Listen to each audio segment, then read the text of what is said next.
So, though, I'm working on my fire alarm. It's still broke. Right.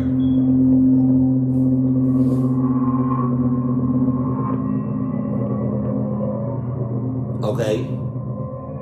I used to occasionally deliver for DoorDash on the weekends. This happened about a year ago, and at the time, DoorDash was new to my area. Not many people used it, but if you worked at the right times, you could still make well above minimum wage. It was a Friday night, and I got a request in the app to deliver to a house around 8 miles away. Oh no. The house was on a deeply wooded back road, with absolutely no streetlights. There it is. There it is. Back roads. No lights. Dirt roads. Shit. You shitting me. Like, literally, if you turn your headlights off at this time of the night, you were completely blind. I delivered to a house in this area once before, but that was when it was light out, which, trust me, is a way different scene.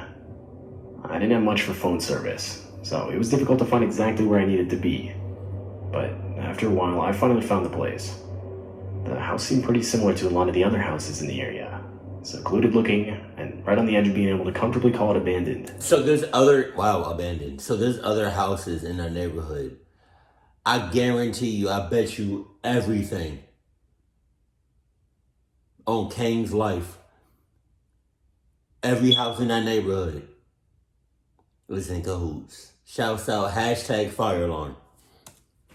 I pulled up to the house, and because of the limited visibility, I decided to keep my car's headlights on while I dropped off the food at the door. But to do this, I had to keep the keys in the ignition, and so I did. I figured it wouldn't be the end of the world if I left my car running for an extra 30 seconds. I took the bag of... That 30 seconds could be life or death, I promise you that. I don't know what kind of car you got, but like, even with some cars, even with the car off, you can still have the headlights on for like a little bit until, you know, I mean, you can have headlights on with the car off, but like, it's going to drain your battery. But for that 30 seconds, it was life or death right there, I promise you. to the front door. I knocked a few times and waited about 20 seconds when my phone went off. I was getting a call from a blocked caller ID. I decided to answer it in case it had anything to do with the food I was delivering. It was some man who sounded completely normal. No, I don't like that because I don't know what version of that app you got, but I did DoorDash for like a hot little second, right? And if a customer calls me,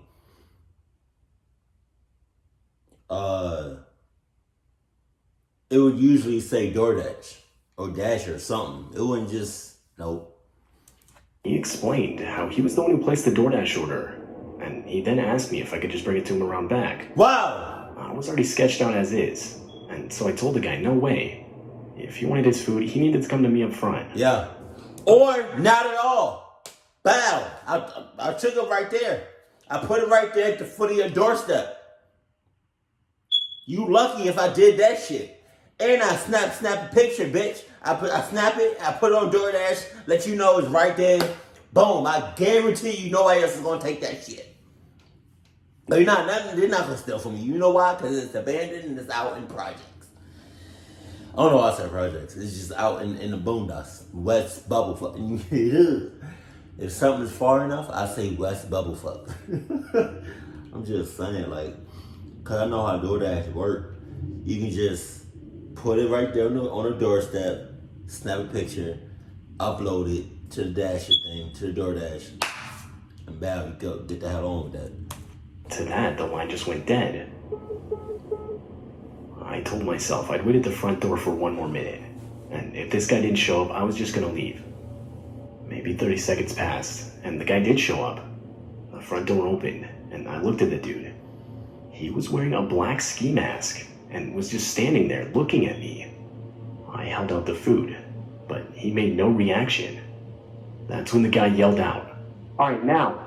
Right as he said this, 3 men, also wearing ski masks, came sprinting out from around the back of the house towards me. My flight reaction kicked in immediately, and I ran straight to my car. I opened the door, put it in drive, and had the pedal to the floor in no less than 2 seconds. The men were able to hit my car a good amount of times before I was able to drive off. With what, I don't know, but something strong enough to break my back passenger side window and make a few other dents. Not even a minute into driving off, and I got 2 back-to-back calls from a blocked caller ID that I could only assume were both from the same guy. I let both calls ring until they stopped.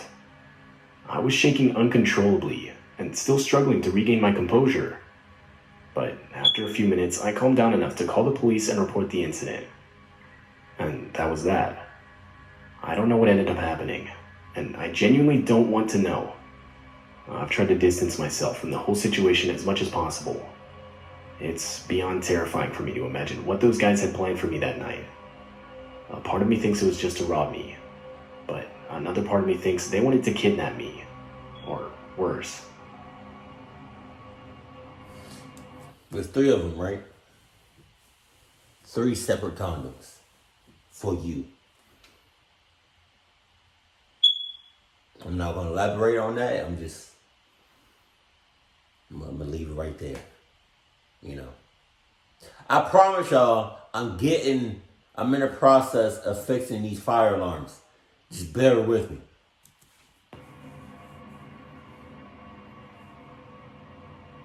Right. This happened back in 2019, on a Friday night in January.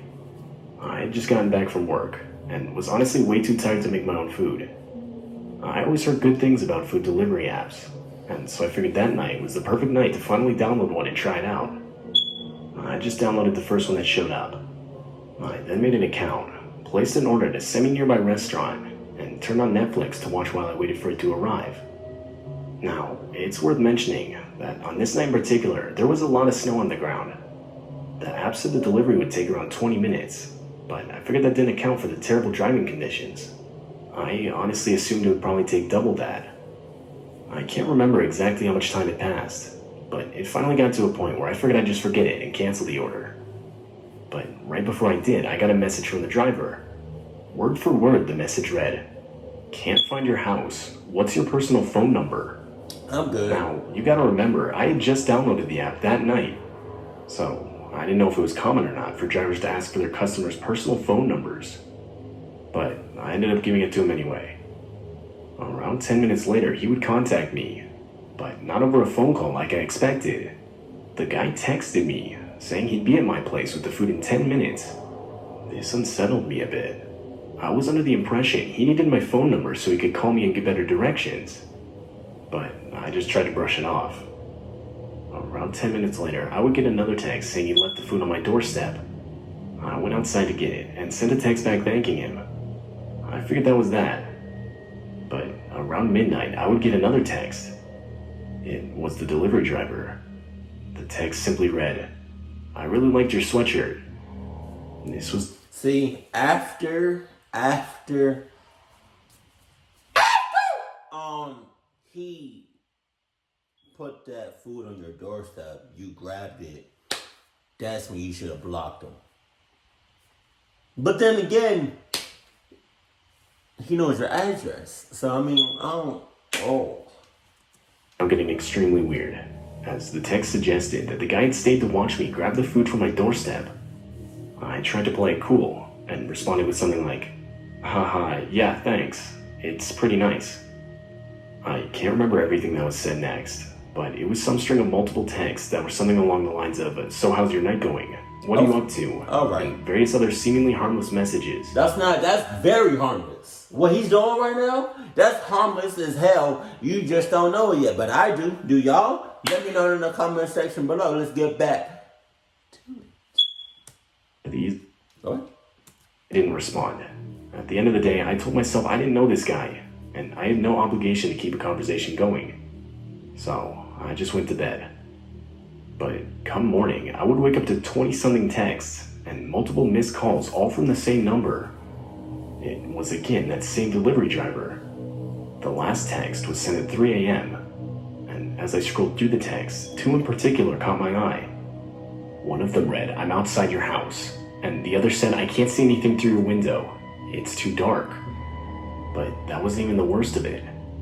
I would later go outside to find footprints in the snow that I knew for a fact were not there the other day. Oh my God. Meaning, this guy wasn't joking. He had actually showed up to my house, and by the looks of the footprints, had walked around it multiple times. I've since moved, and haven't received another text from the number. That was the first and only time I will ever use a food delivery app. You got my respects. But not from, giving out your phone number like that. I'm 27 and currently out of work. I recently got laid off at my job as the company I worked for was starting to go under. I'm sorry. So, in an effort to keep up with the bills, I started delivering for UberEats part-time. A couple of my friends suggested it, and so I figured I'd give it a try until I found another job. To my surprise, it was actually good money. The only thing I didn't like was some of the places the app had me delivered to. I live in a city with a lot of sketchy areas. I try to stay away from those areas while delivering, but there's only so much you can do. This night, a Saturday, I got a McDonald's order. I usually don't accept those ones, but this night was strangely dead, which was weird. Saturday nights are usually the busiest for Uber Eats. Anyway, I pick up the order and start heading towards the address I'm given. Instantly, I realized it was not in the best area, but by this point, I decided to just suck it up. I pulled up to the house, and right away the vibe was off. It was completely dark with not a single light on in the house. Usually there's at least a light on upstairs, or something that would signal someone being awake and waiting for their order. But the house seemed dead. Nevertheless, I put the car in park, turned off the engine, grabbed the order, and started walking towards the door. I walked onto the porch, and as I reached for the front door, I saw it. The door was slightly cracked open. Nope. I knocked, and as I did, the door opened slightly more. I yelled out that I had an Uber Eats order, and right away some man walked to the front door, like as if he had just been waiting right there. As he got closer, I got a good look at him.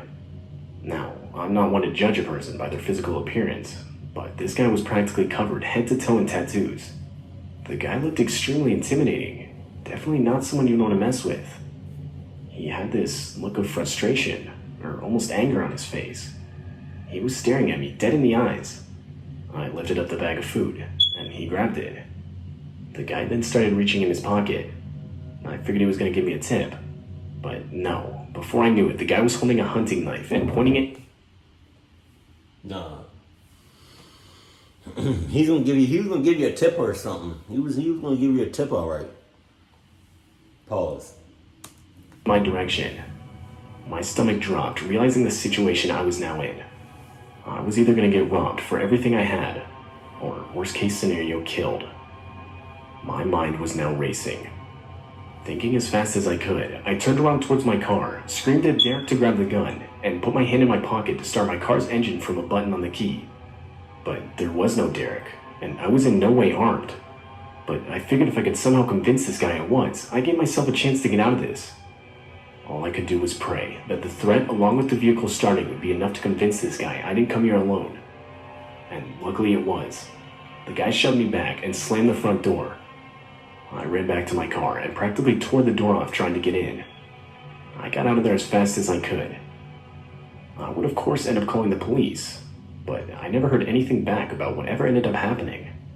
I assumed they didn't find anything, and that the guy was long gone by the time they arrived on scene. But I can't confirm this. If there's one thing I'm sure of, it's how fortunate I am to own a car with a remote proximity key, as I don't think the guy would have bought the whole act if I didn't start the engine. I still drive for Uber Eats every once in a while, but I've since started carrying a knife on me at all times. That, and hopefully in some Adidas. So just in case, the knife don't work, you can get to...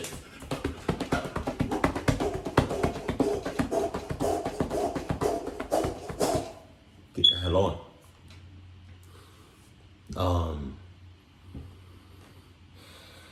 Man, food delivery. There's a lot of such shit out here. And one of them is food deliveries. Like I said, like I did DoorDash before. I try to do it like during the daytime and not at night.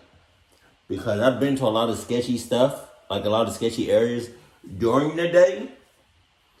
So I can only imagine like what it's like at nighttime. So yeah, that shit. No, that shit. I mean, it's not for the birds, but then again, it is for the birds. But I don't. It's a. And chances are, if a area looks sus and hella clucked, and chances are it's sus and hella clucked. Keep cool, keep classy, and I love you. Stay happy, my family.